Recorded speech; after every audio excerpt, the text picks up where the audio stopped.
Your patience, everyone. Good afternoon.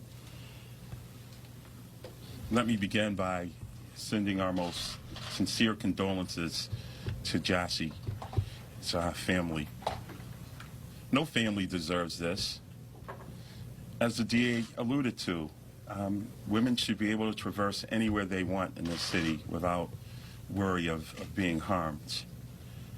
This is a tragedy not only for the family, but for our community as well and our city.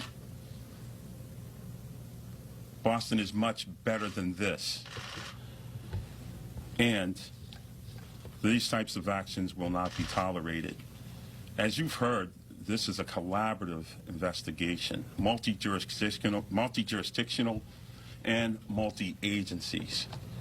The investigation began in Boston. The evidence led us to Rhode Island, and an arrest was effected in Delaware. We just want the family to know, the city to know, that we are working together seamlessly, and that the Boston Police Department, our Bureau of Investigative Service under Superintendent Paul Donovan, our homicide unit, our district detectives, our senior investigators in the homicide unit are working diligently with not only Rhode Island, its Chief Clements, as well as the Attorney General there, and in Delaware. So wherever this investigation has led, the District Attorney and the Boston Police have been there every step of the way. And you're right, District Attorney. This is someone from our neighborhood and from our city. We've had tragedies in the past, but we just want the folks of ill intent to know that this just won't be tolerated in the city. And look at the team that you have before you that will work together to bring justice to Jassy and her family. Mayor Walsh and the district attorney and myself went to visit the family today. And I'm telling you right now, it's just such a beautiful family, and they don't deserve this. Mayor Walsh is highly upset. We're all highly upset that this could have even have happened. But right now, all of us working together should respect the family and should help them in their time of tragedy right now. The mayor's trauma team is available for the family. I have a Cabo Verde liaison, Katia Xavier, who's working with the family. And again, what we're here to do right now is to work together collaboratively, our law enforcement entities, to bring justice and to ensure the family that we will not give up. We will never give up. And as the DA alluded to, we are not trying to be evasive in any of the questions that we're asked, but we must maintain the integrity of this case. Mr. Coleman will be afforded due process, and that comes along with attorneys. We must say nothing to jeopardize the integrity of this investigation or make it seem that someone's being prejudged where it would be deemed as prejudicial against them. So again, if you have questions, and we say that it's a part of the investigation, we're not trying to be evasive at all, but we are protecting the integrity of the investigation because we want justice for Jassy. That being said, I can't thank you enough, DA, U.S. Attorney Andrew Yelling, and I'd be remiss if I didn't mention how the FBI has also stepped up in an overwhelming way with Senior Agent in Charge Joseph Bonavolanta. Folks, I haven't seen teamwork like this in a long time. We're on the right track here. And we're going to, again, not to be repetitive, but we're very passionate about this. We are going to bust our butts to make sure that justice is served here. Again, thank you for your patience. And I would ask you too, I know several of you know where the family, they live. They're asking for a little peace and quiet as they mourn Jassy. So could we just have a little respect for the family out there?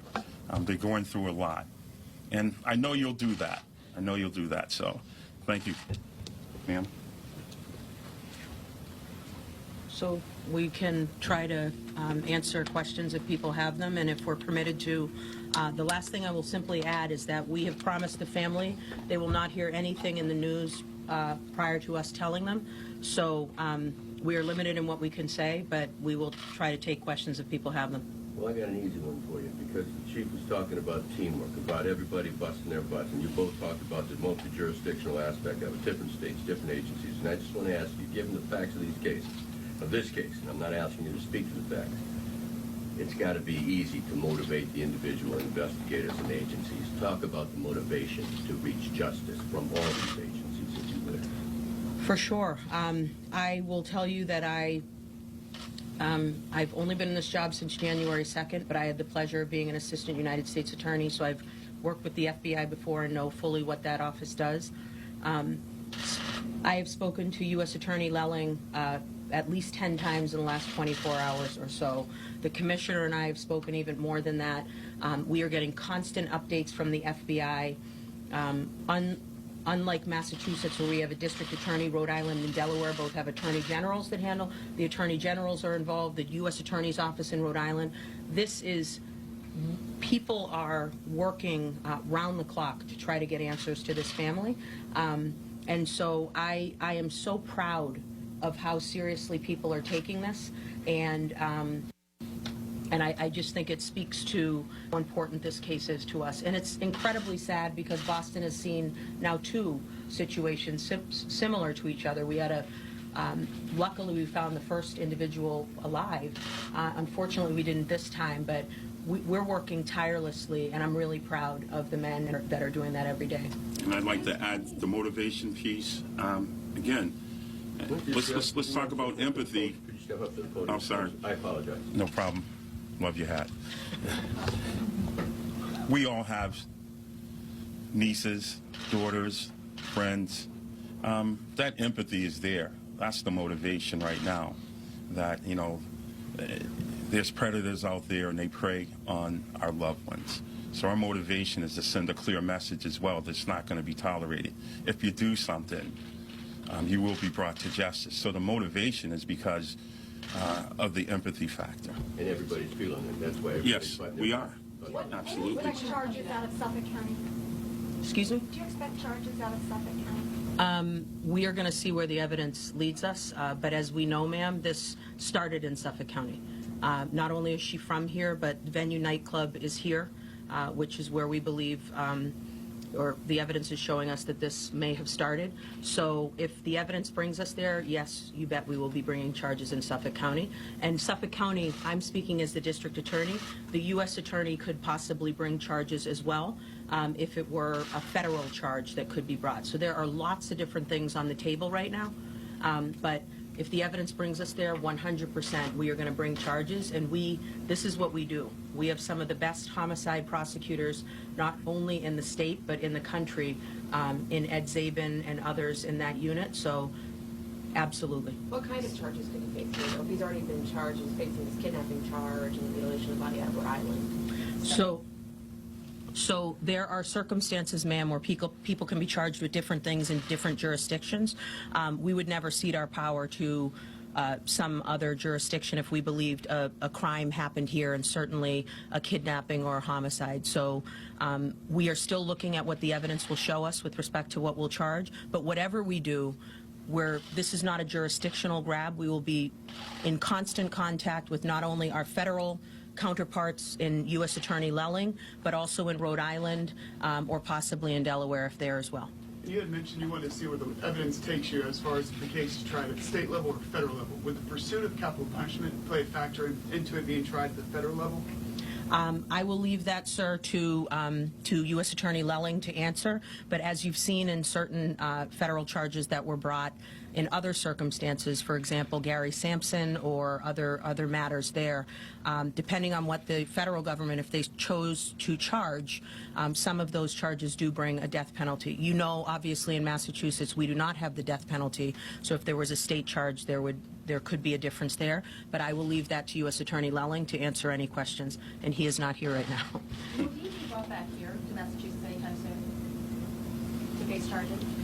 Again, we're going to follow the evidence. As we before stated, it's a very complex investigation. We're moving methodically, and that is for a purpose, again, to make sure that we bring justice to Jassy and our family. So we'll see where the evidence leads us. If it leads us back here to Suffolk County, so be it. We're ready to go on that.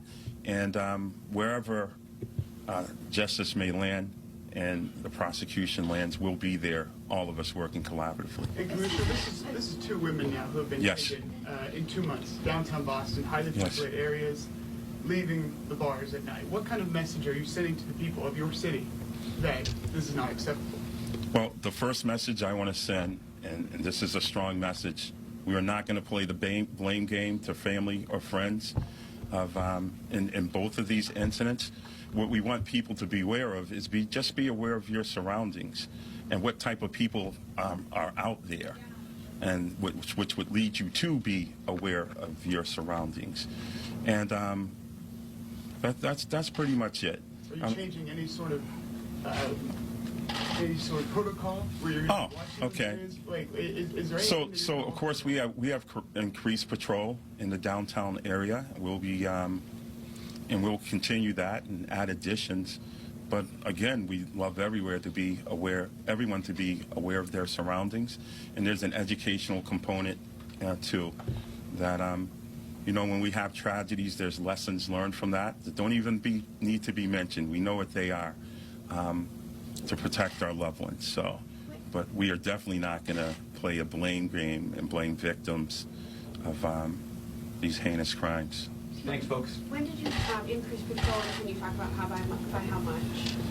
No, because bad guys are watching. We need to know if patrols have been increased. There's extra coverage. I've talked to Captain Fong. And trust me, folks, we're not just talking about police. This is community policing. We take care of our own, right? So when we say extra coverage, not only additional police coverage, but the educational component includes the people in our communities. Everybody who may be out at night, from livery drivers to people walking the street, let's just look out for each other. So that educational component covers that, but additional patrol as well.